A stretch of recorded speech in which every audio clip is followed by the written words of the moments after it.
இதோ உங்களை தேடி முதன்முறையாக வசீகரமான தொழில்நுட்பம் மற்றும் அதிவேகமான செயல்திறனுடன் UFX மொபைல். மெல்லிய தோற்றத்துடன் முற்றிலும் சிறப்பாக எல்லோருக்கும் எளிதாக UFX மொபைல். உங்கள் நவீன தலைமுறைக்கான mobile. UFX Mobiles make you move. For the very first time coming your way is an irresistible combination of speed, style and technology. UFX Mobiles, exceptionally sleek, totally advanced, and now the phone that everyone can afford to touch. Your next generation mobile. UFX Mobiles make you move.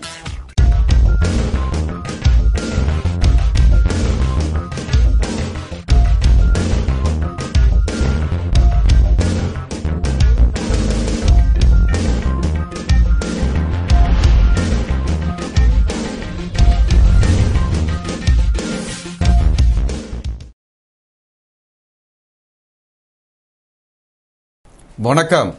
புதுவையை எல்லா துறைகளிலும் முதன்மையான மற்றும் நவீனமான மாநிலமாக மாற்ற வேண்டும் என்று சமூக உள்கட்டமைப்பு திட்டங்கள் குறித்த கருத்தரங்கில் மத்திய இணையமைச்சர் நாராயணசாமி பேசினார்.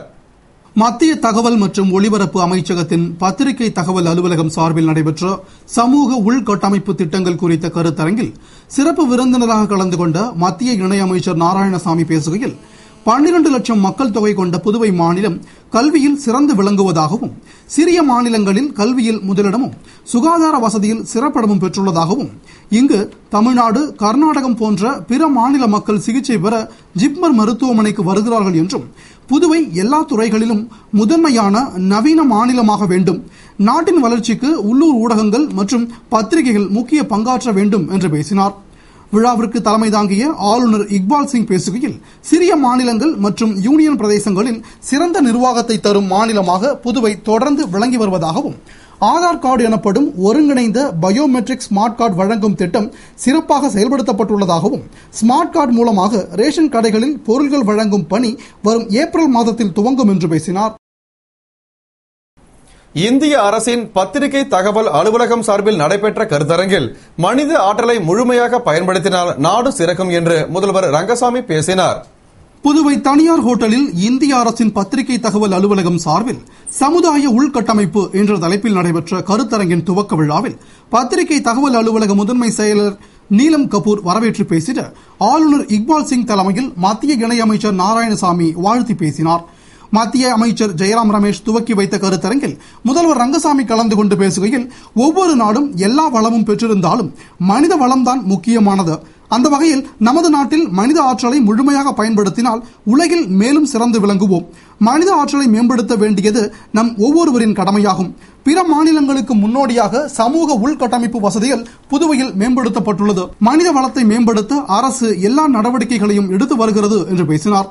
விழாவில் அமைச்சர்கள் ராஜவேலு, தியாகராஜன், தலைமை செயலர் சத்தியவதி, சுகாதாரத்துறை இயக்குநர் ராமன் மற்றும் பல்வேறு மாநிலங்களைச் சேர்ந்த 50க்கும் மேற்பட்ட செய்தி ஆசிரியர்கள் பங்கேற்று ஆலோசனை வழங்கினர். பாராளுமன்ற நிதியை முதல்வர் ரங்கசாமி தொகுதிக்கும் சேர்த்து செலவு செய்து இருப்பதாக மத்திய இணையமைச்சர் நாராயணசாமி கூறினார். இது தொடர்பாக மத்திய இணையமைச்சர் நாராயணசாமி செய்தியாளர்களுக்கு அளித்த பேட்டியில், புதுவையில் அரசு ஊழியர்களை பணி நீக்கம் செய்தது, வாட் வரியை உயர்த்தியது, புயலால் பாதிக்கப்பட்டவர்களுக்கு நிவாரணம் வழங்காதது, சட்டம் ஒழுங்கு சீர்குலைந்துள்ளது போன்றவற்றை கண்டித்து காங்கிரஸ் சார்பில் பேரணி நடத்தி பேசியதற்கு என்ஆர் காங்கிரஸ் 2ஆம் ஆண்டு துவக்க விழாவில் சிலரை பற்றி பேசியிருக்கிறார். எனவே மாநில முதல்வர் எங்களுடைய கேள்விக்கு பதில் சொல்ல ஆரம்பித்திருப்பது மகிழ்ச்சி அளிப்பதாகவும், நான் பாராளுமன்ற உறுப்பினர் நிதியை முறையாக செலவு செய்யவில்லை என்று முதல்வர் கூறியிருக்கிறார்.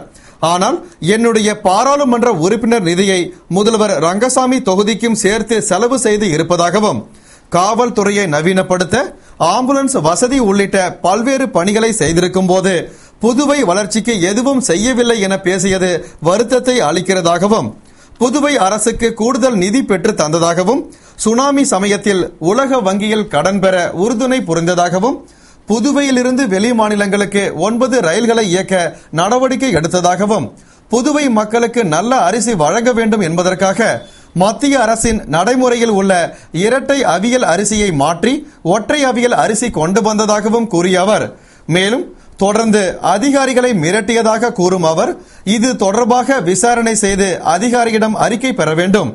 மேலும் எதிர்க்கட்சியாக இருப்பவர்கள் ஆட்சியின் தவறுகளை சுட்டிக்காட்டத்தான் செய்வார்கள்.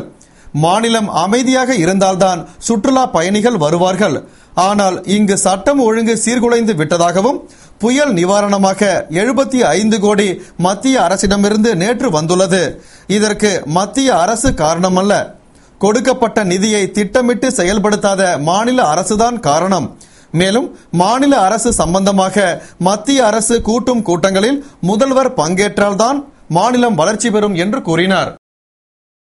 புதுவை அரசு செய்தி மற்றும் விளம்பரத்துறை சார்பில் நடைபெற்ற சிந்தனை சிற்பி சிங்காரவேலர் நினைவு தின நிகழ்ச்சியில் முதல்வர் ரங்கசாமி கலந்து கொண்டு மலரஞ்சலி செலுத்தினார். புதுவை அரசு செய்தி மற்றும் விளம்பரத்துறை சார்பில் சிந்தனை சிற்பி சிங்காரவேலர் நினைவு நாள் அனுசரிக்கப்பட்டது. இதனை முன்னிட்டு வெங்கட சுப்பா ரெட்டியார் சாலையில் உள்ள சிங்காரவேலர் சிலைக்கு முதல்வர் ரங்கசாமி மாலை அணிவித்து மலரஞ்சலி செலுத்தினார். அவரைத் தொடர்ந்து அமைச்சர்கள் ராஜவேலு, பன்னீர்செல்வம், அரசு கொறடா நேரு உள்பட அதிகாரிகள் பலர் அஞ்சலி செலுத்தினர். அதேபோன்று காங்கிரஸ் சார்பில் மாநில காங்கிரஸ் தலைவர் ஏவி சுப்பிரமணியன் தலைமையில் மத்திய இணையமைச்சர் நாராயணசாமி, முன்னாள் சட்டமன்ற உறுப்பினர் ஜெயமூர்த்தி, கதிர்காமம் வட்டார காங்கிரஸ் தலைவர் AKD ஆறுமுகம் உள்ளிட்ட காங்கிரஸ் நிர்வாகிகள் மாலை அணிவித்து மலர் தூவி அஞ்சலி செலுத்தினர். அதேபோன்று மீனவர் விடுதலை வேங்கைகள் சார்பில் அமைப்பாளர் மங்கையர் செல்வன் தலைமையில் நிர்வாகிகள் மலர் அஞ்சலி செலுத்தினர். தொடர்ந்து JPR பேரவை சார்பில் பொன் ராஜேந்திரன், வீராம்பட்டினம் முன்னாள் கவுன்சிலர் சக்திவேல் உள்ளிட்டோர் மலர் அஞ்சலி செலுத்தினர். மின்னாளுமை திட்டத்தின் கீழ் பல மாநிலங்களில் பணி மையங்கள் அமைக்கப்பட்டு 1100க்கும் மேற்பட்ட பணிகளை மக்களுக்கு அளிக்க உள்ளதாக மத்திய இணையமைச்சர் நாராயணசாமி கூறினார். இது தொடர்பாக மத்திய இணையமைச்சர் நாராயணசாமி கூறுகையில், ஆளுமையை வலுப்படுத்த தொழில்நுட்பத்தின் முக்கிய பங்கை குறிப்பாக மின் ஆளுமையை செயல்படுத்த பிரதமர் வலியுறுத்தியுள்ளதாகவும், அவரது வழிகாட்டுதலின் கீழ் தேசிய மின் ஆளுமை திட்டம் செயல்படுத்தப்படுகிறது என்றும், இத்திட்டத்தின் கீழ் 1100க்கும் மேற்பட்ட பணிகளை நாடு முழுவதும் மக்களுக்கு அளிக்க வாய்ப்புள்ளதால் இத்திட்டத்தின்படி பல்வேறு மாநிலங்களில் பணி மையங்கள் அமைக்கப்பட்டுள்ளதாகவும், அதேபோன்று சுகாதாரம் மற்றும் கல்வித்துறையில் வசதிகளை பெறுதல் ஒவ்வொரு குடிமகனுக்கும் அளிக்கப்பட்டுள்ள உரிமையாகும். எனவே அரசு 2004ஆம் ஆண்டிலிருந்து தகவல் உரிமை, வேலைவாய்ப்பு உரிமை, உணவு உரிமை போன்ற பல உரிமைகளை ஏழை எளிய மக்களுக்கு அளித்துள்ளது என்று கூறினார். மத்திய பட்ஜெட்டில் வருமான வரி விலக்கு 5 லட்சம் ரூபாயாக உயருமா என்ற எதிர்பார்ப்பு அனைவருக்கும் ஏற்பட்டுள்ளது. மத்திய பட்ஜெட்டில் வருமான வரி விலக்கு உச்சவரம்பை 5 லட்சம் ரூபாயாக உயர்த்த நாடாளுமன்ற நிலைக்குழு பரிந்துரைத்துள்ளதால் அது ஏற்கப்பட்டால் பட்ஜெட்டில் அறிவிப்பு வெளியாகலாம் என்ற எதிர்பார்ப்பு அனைத்து தரப்பிடமும் ஏற்பட்டுள்ளது. மேலும் தற்போது ஆண்டு வருமானம் 1,80,000 வரையும், பெண்களுக்கு 1,90,000 வரையும் வருமான வரி விலக்கு அளிக்கப்பட்டுள்ளதை 2 லட்சம் ரூபாயாக உயர்த்த முடிவு செய்திருப்பதாக தகவல் வெளியான நிலையில் நாடாளுமன்ற நிலைக்குழு உறுப்பினர்கள் 5 லட்சம் ரூபாய் வரை வருமான வரி விலக்கு தர வேண்டும் என்றும் 10 லட்சம் வரை 10% வரி விலக்கு வேண்டும் என பரிந்துரைத்துள்ளதாக தகவல் வெளியானதால் அதனை ஏற்று மத்திய அரசு வருமான வரி விலக்கு 5 லட்சம் ரூபாயாக உயர்த்தி அறிவிக்கும் என எதிர்பார்க்கப்படுகிறது. தமிழக எல்லைப் பகுதியில் அத்துமீறி நுழைந்ததால் கைது செய்யப்பட்டு புதுவை சிறையில் அடைக்கப்பட்டிருந்த 5 இலங்கை மீனவர்களை விடுவித்து இன்று அவர்களை இலங்கைக்கு அனுப்பி வைத்தனர். தமிழக பகுதியான நாகப்பட்டினத்தில் கடல் எல்லைப் பகுதியில் அத்துமீறி கடந்த டிசம்பர் 15ஆம் தேதி நுழைந்த 5 இலங்கை மீனவர்களை கடலோர காவல் படையினர் கைது செய்து புதுவை சிறையில் அடைத்தனர். இலங்கை மீனவர்கள் தங்களை விடுவிக்க கோரி மத்திய உள்துறை மற்றும் வெளியுறவுத்துறை அமைச்சகத்திற்கு மனு அனுப்பியதால் சென்னை மத்திய உள்துறை மற்றும் தூதரக அதிகாரிகள் புதுவை வந்து விசாரணை மேற்கொண்டு அவர்களை விடுவிக்க உத்தரவிட்டனர். அதன்படி இலங்கை மீனவர்கள் 5 பேரையும் விடுவித்து சோலை நகரில் விடுதியில் வைத்திருந்த மாவட்ட பதிவு அதிகாரி, தாசில்தார் ரமேஷ், உள்துறை மற்றும் வெளியுறவுத்துறை அதிகாரிகள் அவர்களை 55 நாட்களுக்கு பிறகு இலங்கைக்கு அனுப்பி வைத்தனர்.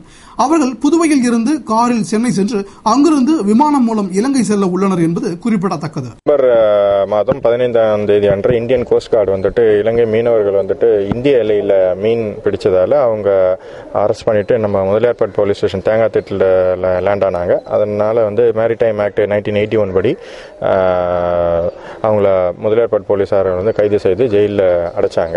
அதன் பின் வந்துட்டு மத்திய வெளியுறவு அமைச்சகத்திலிருந்து வந்த கடிதத்தை கடிதத்தின் அடிப்படையில் அவங்க கேட்டுக்கொண்டதன் அடிப்படையில் நமது புதுச்சேரி அரசாங்கம் வந்துட்டு அவங்க மேலே போட்ட வழக்கை வந்துட்டு வாபஸ் வாங்கிட்டு கடந்த ஜனவரி மாதம் அவங்கள வந்து விடுதலை செஞ்சாங்க. அதுக்கப்புறம் அந்த ஃபார்மாலிட்டிஸ்லாம் கம்ப்ளீட் பண்ணதுக்கப்புறம் அவங்கள இங்கே வந்து யூத் ஹாஸ்டலில் கடந்த 20 நாளாக அவங்க இங்கே ஸ்டே பண்ண வச்சோம். ஸ்டே பண்ண வைக்கும்போது நல்ல அவங்களோட நிலைகளை வந்துட்டு நம்மளோட உறவுகளை வந்து ரொம்ப மேம்படுற மாதிரி அவங்க ரொம்ப சந்தோஷப்பட்டாங்க. அவங்கள நல்ல நிலையில் நம்ம பார்த்துக்கிட்டோம். அதனால் அவருக்கு நடுவில் உடம்புலாம் ஒருத்தருக்கு சரியில்லாமல் இருந்தது. உடனடியாக அவருக்கான என்னென்ன ட்ரீட்மெண்ட் செய்யணுமோ அதெல்லாம் வந்து செஞ்சுருக்கோம். இது எல்லாமே மாவட்ட ஆட்சியர் உத்தரவின் அடிப்படையில் செஞ்சது. இத்துடன் செய்திகள் நிறைவடைந்தன. வணக்கம்.